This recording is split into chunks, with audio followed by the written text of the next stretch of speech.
Sempit. Penduduknya cuma 52, sekitar 52.000 Ji. Kita hampir semua daerah bisnis, Pak. Tidak juga. Terbagi dua. Bisnis dan kumuh. Kalau sudah masuk Kandea, air ke sana. Kalau ke sini iya. Kalau bayar ke lain kan, mesti kalau sudah masuk di Kandea, Bontoala tua, Layang, aduh. Sudah ada itu, wilayah marginal. Marginal betulan, Pak. Banyak keluar ada karaoke, dia mau ada sendiri aplikasi. Iya.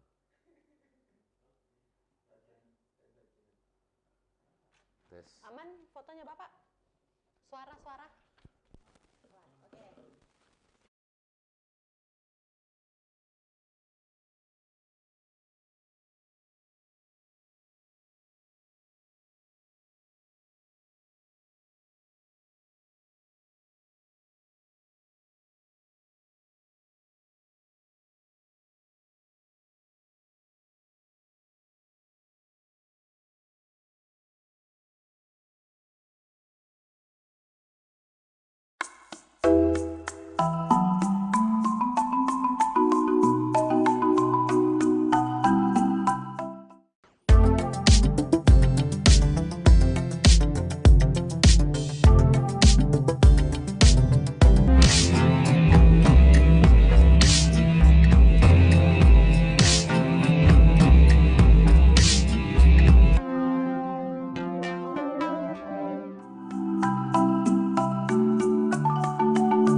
Ya, assalamualaikum warahmatullahi wabarakatuh. Selamat pagi Tribuners, jumpa lagi bersama saya Kinan Aulia. Salam sejahtera untuk kita, semoga selalu dalam keadaan yang sehat, berbahagia dan bersemangat.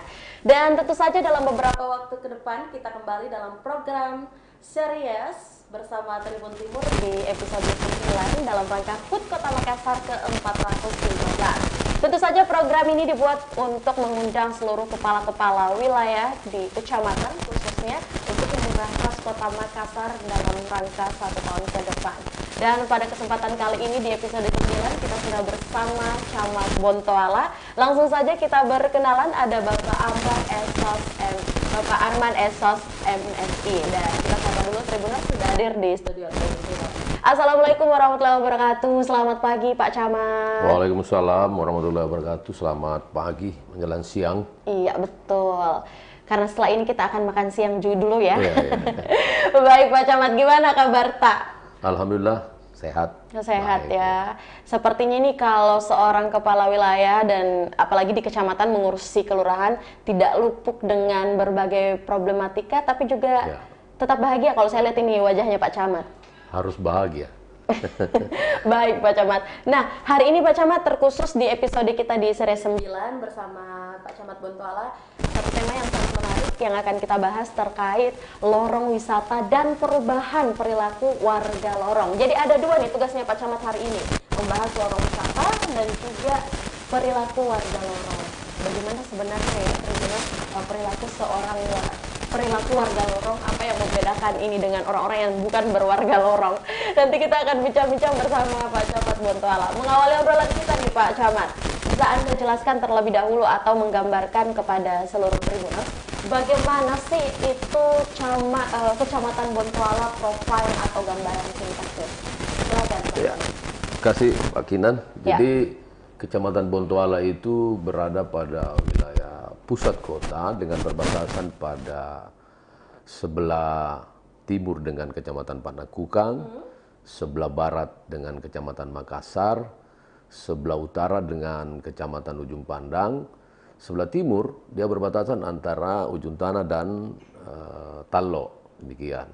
Kemudian Bontoala ini terdiri dari kondisi wilayahnya ada pada daerah wilayah bisnis, kemudian ada juga wilayah yang sifatnya marginal. Jadi jumlah penduduk di Kecamatan Bontoala itu kurang lebih 54.515 jiwa, seperti itu ya. 54.000 jiwa ini diurusi dalam berbagai kelurahan. Ya. Jadi dibagi di dalam 12 kelurahan untuk Kecamatan Bontoala yang tersebar di area Bontoala kecil, 2,10 km persegi. Tetapi kepadatannya tinggi dan tentu kompleksitasnya agak tinggi seperti itu. Oke, kompleksitas yang dimaksud ini seperti apa nih Pak Camat? Seperti kita ketahui bahwa Kecamatan Bontoala ini ada daerah-daerah yang berada pada zona marginal, tentu perilaku dan pola hidup warganya tentu berbeda dengan wilayah-wilayah di mana tingkat ekonomi masyarakatnya lebih sudah mapan seperti itu. Ya, kita berada pada bagian-bagian wilayah utara, mulai Kelurahan Baraya, Kelurahan Bontoala Tua, Bungai Jaya, dan sebagian layang. Ini merupakan daerah yang bersifat lebih marginal. Lebih marginal. Nah, Anda menjelaskan terkait 12 kelurahan dengan 58.000 jiwa yang juga tinggal di Kecamatan Bontoala, ada sektor marginal dan bisnis. Apa mungkin diferensiasinya atau perbedaannya antara marginal dan juga bisnis? Tentu perbedaannya banyak, khususnya pada perilakunya. Ya. Okay. Tentu perilaku warga yang berada pada kawasan-kawasan padat, kemudian tingkat ekonomi yang masih di bawah standar, misalnya masih pendidikan yang masih standar, tentu berbeda dengan wilayah-wilayah di mana pendidikan dan pendapatan lebih mapan. Biasanya mungkin kebiasaan-kebiasaan yang seperti apa yang sering dilakukan dengan sektor-sektor marginal ini? Yang kerap kali menjadi perilaku-perilaku warga yang seperti Anda sampaikan tadi. Iya, jadi perilakunya memang berbeda, sehingga daerah-daerah seperti itu tentu gampang tersulut atau gampang terpancing pada hal-hal yang sebenarnya tidak perlu. Ya kan, karena tingkat pemahaman dan tingkat pendidikan yang mungkin masih belum seperti dengan daerah lain. Iya, baik. Nah, tentu saja ini menjadi PR juga ya buat Pak Camat untuk kedua sektor yang berbeda perilaku dan juga kondisi di marginal maupun juga bisnis dengan sektor perekonomian yang berbeda maupun juga pendidikan yang berbeda. Nah, terkait hal itu sehingga hadir mungkin program ataupun juga visi misi yang Anda bangun sebagai kepala wilayah di Bontoala. Apa-apa saja mungkin Pak Camat? Nah, dengan kondisi itu maka sesuai tema pada hari ini, lorong wisata dan perubahan perilaku. Sebab kami selalu berpendapat dan mengingat statement Bapak Wali Kota bahwa ruang mempengaruhi perilaku dan perilaku mempengaruhi ruang. Ini satu kesatuan, satu hubungan yang kausalitas yang tidak bisa jadi dia interaksi dan interrelasi antara ruang dan perilaku. Nah, ini sebenarnya jawaban untuk membentuk dan membangun wilayah-wilayah yang seperti tadi saya sebutkan. Makanya dengan lorong wisata ini sangat membantu dan sangat tepat di dalam menyelesaikan permasalahan-permasalahan pada wilayah-wilayah yang. Oke, mengapa dengan hal tersebut nih Pak Camat mengatakan bahwa dengan hadirnya lorong wisata bisa membantu perubahan-perubahan perilaku warga terkhusus di beberapa kecamatan? Misalnya seperti apa gambarannya mungkin? Iya, karena dengan lorong wisata itu sebagai sebuah program strategis yang dulu ada disebut lorong garden pada tahap pertama Pak Wali Kota, kemudian ada program strategis lorong wisata ini. Jadi lorong wisata ini kan tujuan atau urgensinya adalah bagaimana membangun lorong, kemudian di dalam lorong itu dapat meningkatkan pendapatan warga melalui interaksi dan interrelasi ekonomi atau biasa disebut dengan ekonomi sirkulasi. Sirkulasi. Ya, sehingga dengan demikian maka perilaku-perilaku yang mungkin dianggap tidak penting itu akan menjadi perilaku yang positif karena secara langsung warga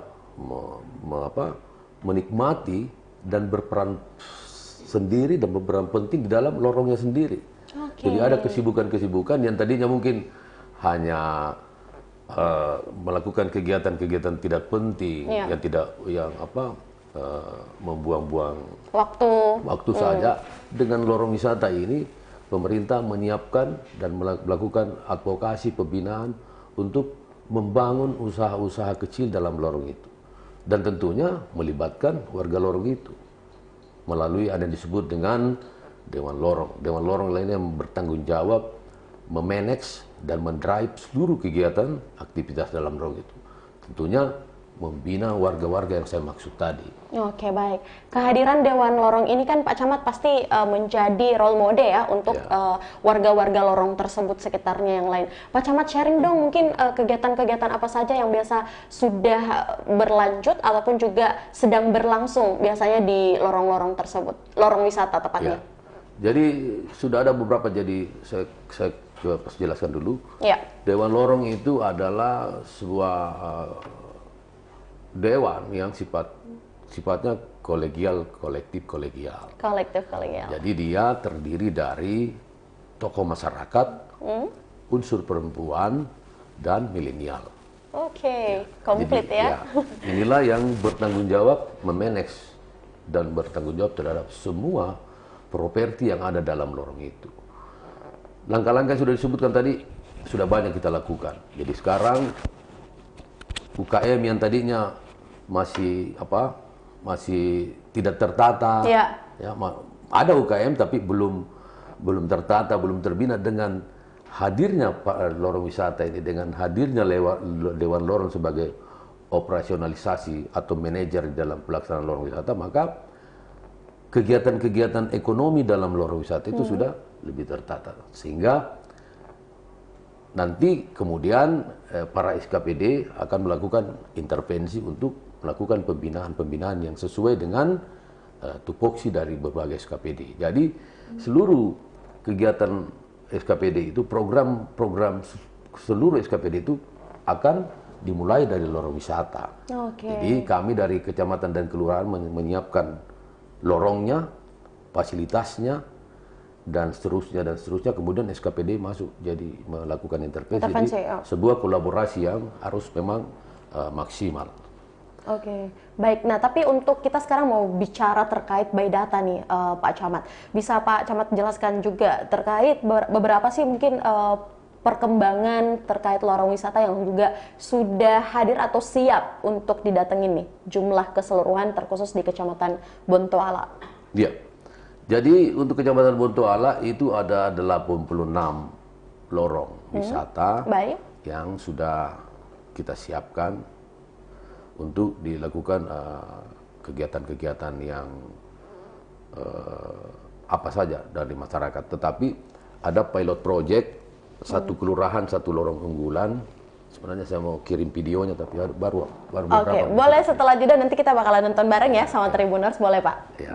Kemudian dari kegiatan-kegiatan itu tadi, dari kegiatan lorong wisata itu, kemudian kolaborasi dengan seluruh SKPD di bawah kepemimpinan Bapak Wali Kota Makassar, maka lorong wisata yang sekarang ini sudah bisa sudah beberapa hal yang sudah bisa kita lihat. Seperti begitu ada inflasi, maka di kecamatan kami itu langsung membentuk lorong penanggulangan inflasi. Ya kan? Karena memang kebetulan di situ kami ada kebun. Jadi sehingga begitu ada inflasi, lorong wisata langsung mengantisipasi itu dengan membuat yang namanya lorong penanggulangan inflasi. Ya, dengan hadirnya lorong penanggulangan inflasi ini kayaknya kecamatan pertama nih yang Kinan dengar memiliki lorong penanggulangan inflasi. Itu bagaimana untuk kegiatan-kegiatan mereka mungkin Pak Arman? Bisa Anda jelaskan juga? Jadi dalam lorong itu kan begini, dari 86 lorong itu semua punya karakter masing-masing. Jadi setiap kelurahan itu ada potensi tersendirinya. Untuk inflasi misalnya itu berada pada kelurahan Timuan Lempua. Di situ karena ada KWT yang sudah dibentuk, Baik. ada kelompok usaha bersama, sehingga dengan kejadian inflasi maka KWT ini langsung beraksi dan langsung melakukan kegiatan-kegiatan yang bisa mendukung penanggulangan inflasi. Kebetulan juga memang di kelurahan kami itu ada lahan yang kosong, sehingga dengan kolaborasi KWT dibina oleh Dinas Ketahanan Pangan, DP2A, Dinas Pertanian dan Peternakan, Dinas Infokom dan dinas-dinas yang lain itu secara bersama-sama turun membina KWT itu, kemudian jadilah apa yang disebut dengan lorong penanggulangan inflasi. Penanggulangan inflasi, baik. Nah, dengan hadirnya berbagai karakter juga di berbagai lorong, pastinya setiap lorong di Kecamatan Bontoala ini sudah punya ciri khas, Pak Camat, ya, tentu saja dalam hal itu. Nah, terkait dengan hadirnya lorong-lorong tersebut, Pak Camat, ini kan sudah pada segmen perkembangan digitalisasi, ya, Tribuners ya setuju dengan hal itu. Untuk implementasi di lorong wisata tersebut, apa pembaruan atau terobosan digitalisasi yang juga diikut sertakan dalam pengembangan lorong? Jadi pengembangan lorong wisata, semua lorong wisata dari 86 itu semua pakai barcode. Oke. Barcode, kemudian untuk pilot project sudah ada CCTV yang diintervensi oleh dinas terkait. Jadi di lorong itu ada CCTV, ada barcode begitu. Jadi seperti kita katakanlah ke Funbackers, begitu kita scan kan sudah muncul, oh di lorong ini ada sewa pengantin, baju pengantin maksudnya. Di lorong ini ada warkop, di lorong ini ada penjual tape. Itu untuk satu lorong. Kemudian pindah lagi ke lorong lain. Nah, pokoknya seperti itu, masing-masing punya potensi-potensi di dalam lorong sesuai karakternya. Baik, ini kayaknya jadi kalau Kinan mau ketemu lorong yang lorongnya mungkin ada tempat makan dan lain sebagainya, ada tempat nongkrong, sisa di scan aja ya Pak Arman ya. Jadi setelah itu kita bisa langsung main ke dalam situ. Nah, saya mau membahas sedikit Pak Arman terkait proses UMKM atau perekonomian yang ada di dalam lorong. Tadi Anda belum selesai menjelaskan juga mungkin terkait hal itu. Bagaimana mungkin ke depannya warga-warga lorong ini nih Pak Camat dalam hal jual beli? Bagaimana ke depannya untuk mungkin pendampingan kepada mereka, lebih kepada pendampingan. Karena mungkin kan sudah hadir nih kemandirian UMKM di dalamnya. Tapi langkah ke depannya dalam jangka panjang seperti apa mungkin? Tentu pendampingan, pembimbingan akan terus dilakukan oleh SKPD terkait. Misalnya soal UKM, mesti dibimbing soal packingnya, ya kan? Oke, betul. Soal marketingnya, seperti itu. Kemudian kan ada program-program lain yang mendukung. Ada program inkubator center misalnya dari Dinas Koperasi. Itu kan yang akan mengcover seluruh produk-produk yang ada di lorong, seperti itu. Oke, nah dari 86 ini lorong wisata yang ada di Kecamatan Bontoala sampai saat ini sudah berapa yang berjalan maksimal, yang juga aktif berperan dalam kegiatan tersebut? Kegiatan apanya ini maksud Mbak? Kegiatan-kegiatan yang seperti Pak Camat tadi jelaskan nih, mungkin kegiatan kemandirian lokal, terus juga tadi ada kegiatan yang juga berkolaborasi dengan SKPD. Apakah memang 86 ini sudah aktif sekarang? Iya, jadi 86 ini seluruh SKPD yang ada di pemerintah Kota Makassar itu senantiasa melakukan koordinasi dan komunikasi ke semua lorong-lorong melalui lurahnya dan melalui dewan lorongnya. Jadi jalan terus. Kalau dikatakan di mana aktif, semua sudah aktif. Kayak ini misalnya nih di gambar ini lorong inflasi ini. Jadi di sana ada berbagai bahan. Dan tentunya kalau Lombok menjadi mahal dengan lorong inflasi ini, warga di dalam lorong itu tidak perlu beli Lombok karena dia sendiri yang memanen. Kemudian untuk selanjutnya mereka juga sudah memasarkan ke berbagai tempat seperti di Pacoy, di Jus Pacoy di Lombok, kemudian seperti itu. Jadi seperti saya sebutkan, makanya tidak mungkin perilaku berubah kalau ruang tidak berubah. Makanya saya bilang tadi, ruang mempengaruhi perilaku dan sebaliknya perilaku mempengaruhi. Jadi saling menopang kan. Nah, kalau dengan pemerintah menetapkan lorong wisata, maka yang tadinya warganya cuek dengan penataan lorong wisata itu, akhirnya dia sedikit demi sedikit memahami dan mau berubah, mau memperbaiki lorongnya, mau mencintai lorongnya, mau membersihkan lorongnya. Makanya saya sejak awal selalu mengecek itu lorong persoalan kedua dulu. Yang saya harus tanamkan kepada warga itu bagaimana dia membersihkan setiap hari lorongnya. Baik. Ya kan dipandang ente mestinya ada pot bunga. Oke, ada pot bunga, tetapi warga harus setiap saat memperhatikan kalau ada debunya dia harus bersihkan. Makanya kami juga punya program di Kecamatan Bontoala itu ada namanya Gambarat Tarong. Jadi gerakan masyarakat mandiri menata lorong. Itu kami minta seluruh RT RW dikoordinasi langsung oleh lurah itu setiap selesai salat subuh membersihkan masing-masing depan rumahnya. Oke, ada jadwal Pak ya? Setiap hari ya, jadwalnya setiap hari. Kemudian kedua ada program kami namanya Clean Before AM. Jadi itu untuk poros dan penghubung. Itu kita beranggapan bahwa sesuai perintah wali kota tidak ada tumpukan dan sampah setelah jam 6 pagi. Sehingga itu kami lakukan sejak Januari, seluruh lurah harus berada di wilayahnya pada jam 6 pagi. Jam 6 pagi? Iya, sampai sekarang. Jadi, berarti, kalau kita lihat ini proses gotong royong terkhusus di Kecamatan Bontoala juga diaktifkan dengan masifikasi program yang Pak Arman juga tanamkan, termasuk dari jam 6 pagi ini sudah membersihkan ataupun juga gotong royong di kecamatan ataupun juga depan rumah masing-masing. Nah, dua program yang menurut kita ini sangat menarik sekali nih Pak Camat, dan implementasinya juga bukan main-main karena untuk membangunkan mood ataupun juga kemauan warga dengan perilaku lorong warga yang tadi Anda sampaikan ini bukanlah hal yang mudah. Tantangannya nih Pak Camat yang biasa sering Anda rasakan.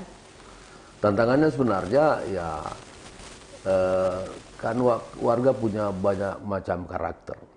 Ada cuek, ada peduli, ada pura-pura tidak tahu, ada yang selalu hanya mengeritik seperti itu. Itu tantangan.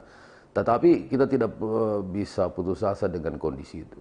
Makanya saya minta dan saya perintahkan lurah dan PJ RT RW untuk dia dulu menjadi contoh.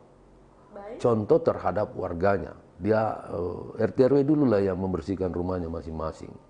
Dan itu hampir setiap pagi kami laporkan, ada dokumentasinya ke pimpinan dengan Google Map. Jadi RT RW juga tidak bisa melaporkan hal-hal yang misalnya dia lakukan hal-hal yang kemarin, tidak, karena pakai Google Map hari itu dia laporkan pada jam pagi. Jadi sesuai waktu ya. Baik, nah dengan dua program tersebut juga nih Pak Camat, Anda juga tadi sudah menjelaskan kolaborasi antara RT RW bersama warga di masing-masing kelurahan ini menjadi suatu implementasi yang sangat maksimal pastinya di setiap wilayah tersebut. Dengan tantangan-tantangan tersebut, Pak Camat pernah ditolak juga mungkin dengan warga sendiri? Iya tentu perlu dicoba. Jadi gimana biasa nih Pak Camat? Kalau ada penolakan seperti itu, mungkin proses pendekatan apa yang seorang camat Pak Arman ini lakukan kepada warganya? Sebenarnya pendekatannya pendekatan keteladanan saja. Jadi kami memang jarang meminta warga untuk misalnya melakukan kerja bakti. Tetapi saya minta lurah bersama-sama kita turun di wilayah. Kita duduk di depan rumahnya warga pada jam 6. Maka secara tidak langsung lama-kelamaan mereka akan ada perasaan sendiri. Itu yang kami lakukan sebenarnya. Karena kalau kita mau pakai sistem yang lebih ekstrim kan, ini kan tidak humanis juga. Sementara ini, ya itu tadi, makanya hampir lorong wisata ini memang di ujungnya perubahan perilaku. Jadi kami berterima kasih dan tentunya seluruh masyarakat Kecamatan Bontoala berterima kasih kepada Bapak Wali Kota Makassar dengan program strategis lorong wisata ini. Karena dari situ itu dapat disebut lorong wisata ini lorong yang komprehensif. Ya, sangat komprehensif. Jadi dia tidak parsial karena di dalam lorong itu semua terjadi secara interaktif dan terkolaborasi.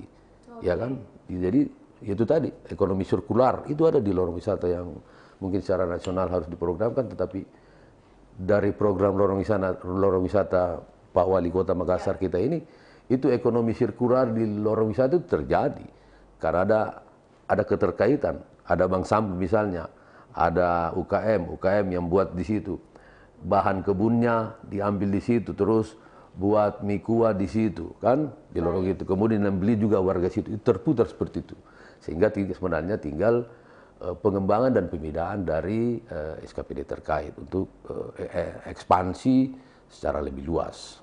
Iya, dan pastinya juga ekspansi ini bukanlah suatu hal yang serta-merta bisa langsung, Pak Camat ya. Butuh proses ataupun juga proses step by step.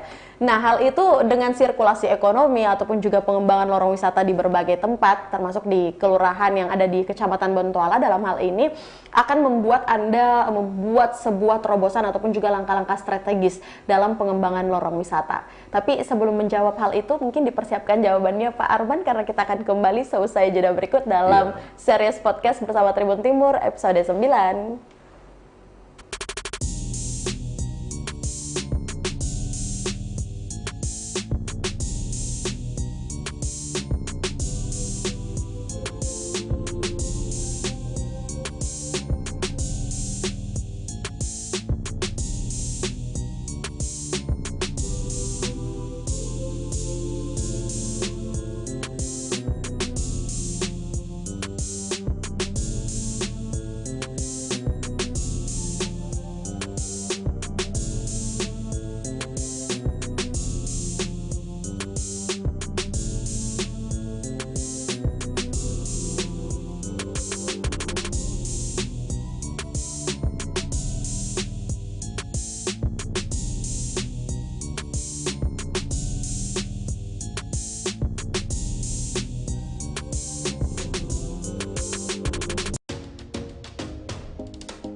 Tribuners, Anda masih setia menyaksikan program podcast Series dalam rangka HUT Kota Makassar ke-415, dan tentu saja masih bersama saya Kinan Aulia dan masih bersama Camat Bontoala, ada Bapak Arman Esos MSI. Kita kembali menyapa Bapak Camat dulu, apakah masih bersemangat Pak Camat? Semangat tetap. Semangat ya? Oke, Ya. baik. Nah, kita akan melanjutkan obrolan kita masih terkait lorong wisata dan juga perubahan perilaku warga lorong. Tadi di awal kita sudah dijelaskan juga oleh Pak Camat, banyak sekali program-program yang membantu perubahan perilaku terkait juga hadirnya lorong wisata di berbagai kelurahan yang sudah masif juga di Kecamatan Bontoala.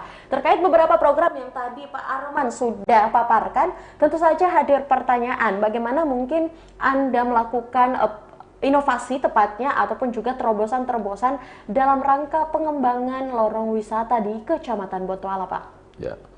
Jadi saya awali dulu bahwa di Kecamatan Bontoala itu nama-nama lorongnya adalah nama berasal dari negara Spanyol. Wow. Sehingga Oke. dari 86 lorong itu semuanya nama Spanyol. Oke. Ini sebenarnya juga ditetapkan tentu tidak lain untuk membangun perilaku tadi, bagaimana perilaku yang pasif, kemudian dengan nama-nama dunia itu diharapkan warga lorong ini kemudian dia juga bisa berpikir global. Jadi dia tidak terkungkung pada nilai-nilai lokal, tetapi bukan berarti meninggalkan nilai-nilai lokal. Ya, betul. Jadi tentunya dengan lorong wisata ini kami akan membuat mengembangkan tentu bagaimana pengembangan ekonomi sirkular di setiap lorong. Itu tentu harus dilakukan secara masif, tapi tentunya melalui intervensi dan koordinasi dari semua SKPD. Sekira itu yang paling prinsip. Oke, dari prinsip itu tentu saja Pak Arman sebagai camat di Bontoala sudah melihat beberapa mungkin potensi yang juga bisa dimanfaatkan oleh Kecamatan Bontoala. Potensi-potensi apa saja nih, Pak? Potensi itu banyak, seperti yang saya sebut tadi, kita ada kebun inflasi yang kita sudah bangun kerjasama dengan Bank Indonesia, kemudian potensi-potensi UKM tentu, kemudian sebenarnya potensi warkop, karena kalau kita bicara warkop, Warkop jadi potensi juga Pak Camat di ya? Bontoala sebenarnya pusatnya warkop, mulai dari ujung ke ujung itu warkop, seperti itu ya. Jadi warkop favoritnya Pak Camat yang mana nih? Semua favorit, karena semua warkop di Bontoala itu semua warkopnya pengunjungnya banyak, seperti itu. Berarti Pak Camat ini sudah menjajaki semua warkop yang ada di Bontoala ya? Ya kurang lebih begitu. Oke, baik.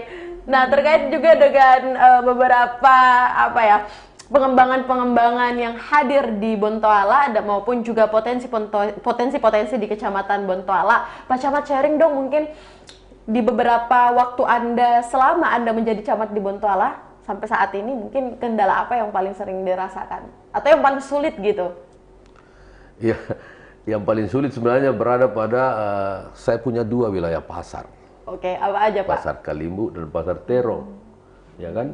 Potensinya juga kami ini dua masjid ikon Sulawesi Selatan atau Indonesia Timur itu juga ada di Bontoala, Masjid Raya dan Al-Markas. Oke. Kita terkendala memang pada penataan pasar di dua tempat ini. Jadi ada dua pasar besar yang itu harus setiap hari kami lakukan pembinaan, ya, pengaturan dengan bantuan teman-teman Satpol dan warga PJ RT RW di wilayah itu. Itu sebenarnya. Oke, tapi bagaimana memang dengan kondisi warga atau lingkungan di Pasar Terong maupun juga tadi Pasar Kalimbu ya yang Anda sebutkan? Bagaimana memang kondisi di sana warganya, Pak Camat? Apa yang membedakan nih? Ya, yang membedakan karena Yang membuat- rata-rata ya. pedagang Pasar Kalimbu dan Pasar Terong itu bukan penduduk asli.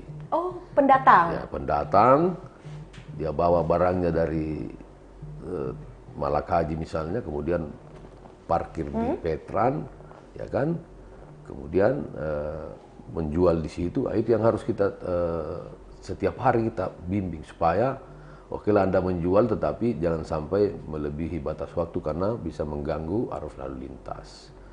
Makanya saya juga saya setiap saat dan setiap hari memang berada di wilayah sekitar jam 4:30, jam 4. Setiap hari ya. Saya maksudnya setiap hari ada di situ. Untuk turun lapangan? Turun langsung, kemudian begitu juga malam, dan saya juga minta lurah-lurah yang untuk turun juga membantu penanganan ini. Termasuk itu tadi, clean before, jadi tidak ada tumpukan setelah jam 6. Tetapi tentu, sekalipun kita melakukan itu, tentu kan setelah jam 6, jam 7, ada lagi warga yang membuang di jalanan. Sehingga ditetapkanlah apa yang disebut program Wali Kota Makassar itu, pengawas kebersihan Pakan Dato itu maksudnya untuk jadi setelah kita no tumpukan setelah jam 6, ini kan masih ada biasa membuang sampah dan seterusnya. Fungsi itulah yang dijalankan oleh teman-teman itu untuk langsung dia laporkan, kemudian kita langsung tidak lanjuti lagi. Itu maksudnya. Jadi pengawasan sampah, pengawasan tumpukan, pengawasan warga yang membuang sampah di sembarang tempat itu berlangsung selama 24 jam. Oke. Seperti itu. Baik. Dan ini program Pakan Dato juga ini berjalan efektif juga Pak Camat ya, membantu sekali dengan 2 penataan pasar yang cukup jadi sorotan di Kecamatan Bontoala. Iya. Karena mereka melaporkan secara berkala, bukan ke kami, langsung ke Pak Wali Kota, kemudian Pak Wali Kota tentunya melalui koordinator itu, kemudian pimpinan meminta kami untuk langsung melakukan eksekusi penindakan. Misalnya ada ranting yang jatuh di tengah jalan, itu kan setelah jam 6 biasa kita lupa, kemudian laporan itu ya kita langsung eksekusi. Kalau tidak, maka berarti camat dan lurah yang tidak responsif terhadap wilayahnya, seperti itu. Oke, baik. Ini luar biasa sekali ya, memang kalau kita bahas terkait Kecamatan Bontoala Tribunner, sangat kompleksitas, sangat banyak sekali juga mungkin beberapa tantangan, kendala, tapi juga kemajuan-kemajuan di lorong wisata terkait perubahan perilaku warga lorong yang terus dimasifkan, yang terus juga digalakan oleh Pak Arman sebagai Camat Bontoala. Pasti tidak lepas dengan kontribusi warga sekitar juga dan kolaborasi dari SKPD maupun juga pemerintah Kota Makassar. Nah, terlepas dari hal itu semua Pak Camat, Kinan mau bahas satu hal yang juga cukup menarik karena Anda sebagai kepala wilayah juga di Camat Bontoala. Bagaimana sih mungkin pola kepemimpinan ataupun juga pola pendekatan yang sering Anda lakukan atau yang terkenal nih di Bontoala? Oh, Pak Camatku ini yang biasa Anda lakukan. Cerita sedikit dong Pak Camat. Jadi pola pendekatan kami itu lebih banyak informal. Informal? Iya. Seperti apa mungkin? Ya, misalnya tidak terlalu formal legalistik, sebab itu bisa terlalu kaku. Kita pakai pola-pola yang informal. Ya, saya lebih banyak di wilayah dan saya rapat di ruang camat, ada di ruang camat setelah rapat koordinasi, baru saya ada di ruang camat. Setelah itu saya tidak ada di ruang camat, berarti saya dibawa di ruang pelayanan atau di kelurahan-kelurahan, seperti itu. Baik. Nah, terkait pelayanan nih Pak Camat, ini juga selalu jadi pertanyaan yang terus-menerus, apalagi di sektor kelurahan dan kecamatan ya. Kalau pelayanan yang terbentuk terkhusus di Kecamatan Bontoala seperti apa mungkin kesulitan dan kesenangannya? Saya kira namanya pelayanan, kita kan sudah punya komitmen untuk melakukan pelayanan smart, somber and smart. Kalaupun ada kendala-kendala, ini kan kemudian itulah yang harus kita komunikasikan. Sebab kadang kan dianggap tidak dilayani dengan baik, tapi setelah kita cross check ternyata ada hal-hal yang memang belum dipenuhi. Misalnya syarat-syarat dasarnya, misalnya kan, misalnya ada yang mau mengurus keterangan usaha, dianggap tidak dilayani, padahal setelah kita cek KTP-nya sudah sudah kadaluarsa ini misal Pak, sehingga itulah yang dikomunikasikan. Tapi kami tetap akan melayani dengan baik. Prinsipnya tidak ada yang tidak bisa dilayani dengan baik. Kuncinya sebenarnya ya bicara. Karena kalau kita bicara pasti ada komunikasi. Masalahnya kalau tidak ada yang mau bicara ya pasti terjadi miskomunikasi seperti itu ya. Oke, baik. Pak Camat cerita lagi nih, ini kayaknya Kinan minta cerita terus ya. Kapan lagi nih bisa gali Camat Bontoala dalam terkhusus apalagi dalam podcast series bersama Tribun Timur. Ceritain dong mungkin juga Pak Camat atau gambarin perjalanan karir Anda sebelum menjadi camat atau sampai di posisi ini. Jadi sebelum saya di sini saya menjadi lurah di 3 tempat. Saya pernah menjadi PLT lurah di Kelurahan Suangga, Kecamatan Bontoala, kemudian pernah menjadi lurah di Kecamatan Makassar sekitar 4 tahun, kemudian kami juga pernah menjadi lurah di Kecamatan Panakukan juga sekitar 4 tahun. Yang kalau saya lihat semuanya berada pada daerah-daerah konflik seperti itu. Tapi mengurus daerah konflik, ya gimana? Saya kira memang begitu, wajar lah. Di mana-mana kan pasti terjadi konflik. Sekarang tergantung bagaimana kita melihat konflik itu, ya kan? Kuncinya kita harus melakukan koordinasi, komunikasi dengan semua stakeholder untuk mengatasi konflik, khususnya para tokoh-tokoh masyarakat seperti itu. Baik, konflik tapi ada koordinasi dan komunikasi. Luar biasa, tepuk tangan yang luar biasa dulu dong buat Bapak Camat Bontoala.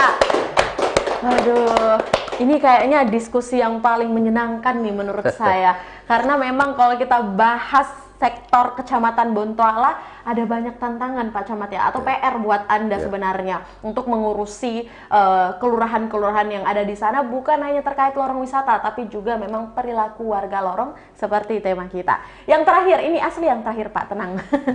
Sebelum kita mengucapkan ulang tahun kepada Kota Makassar, Pak Camat, apa harapan Anda, ini harapan Anda terlebih dahulu dulu, kepada Kecamatan Bontoala yang membawahi banyak kelurahan ke depannya? Apa yang Anda ingin sampaikan atau harapan Anda sebagai kepala wilayah?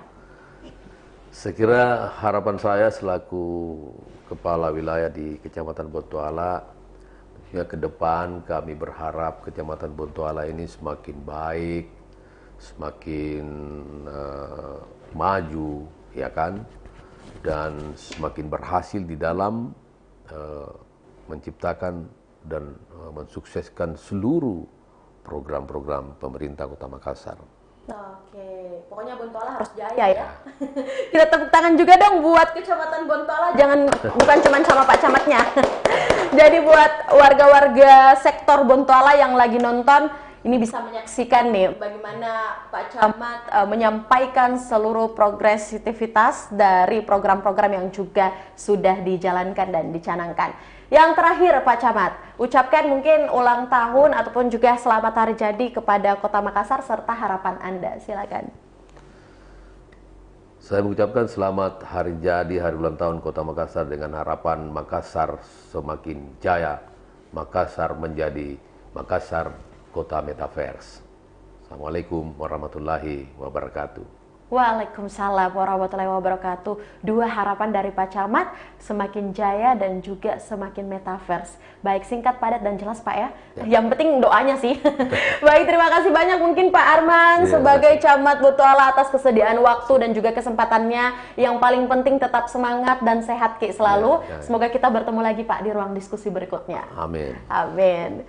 Baik Tribuners, itulah obrolan kita bersama Camat Bontoala. Kami ucapkan terima kasih kepada Bapak Arman Esos MSI yang sudah memberikan waktu dan juga kesempatannya dalam podcast series edisi 9 dalam HUT Kota Makassar, dalam rangka HUT Kota Makassar ke-415. Sampai bertemu lagi di episode podcast series berikutnya dengan camat-camat yang akan kita gali juga untuk berbagi edukasi dan juga inspirasi terkait perkembangan di masing-masing kecamatan dalam rangka HUT Kota Makassar ke-415.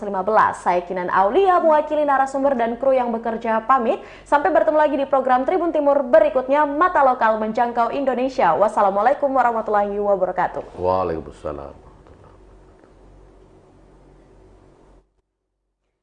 Oke. Luar biasa.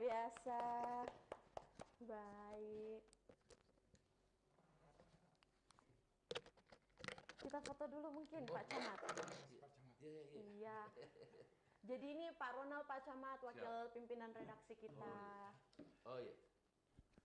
Boleh kita foto dulu di sebelah sini saja mungkin Pak. Oh iya boleh. Kinan cari dulu Pak. Oke, difotokan juga Pak Camat. Oke.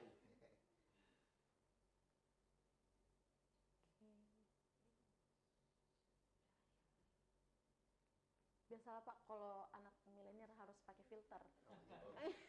Biar glowing. Oke. Selamat dulu deh.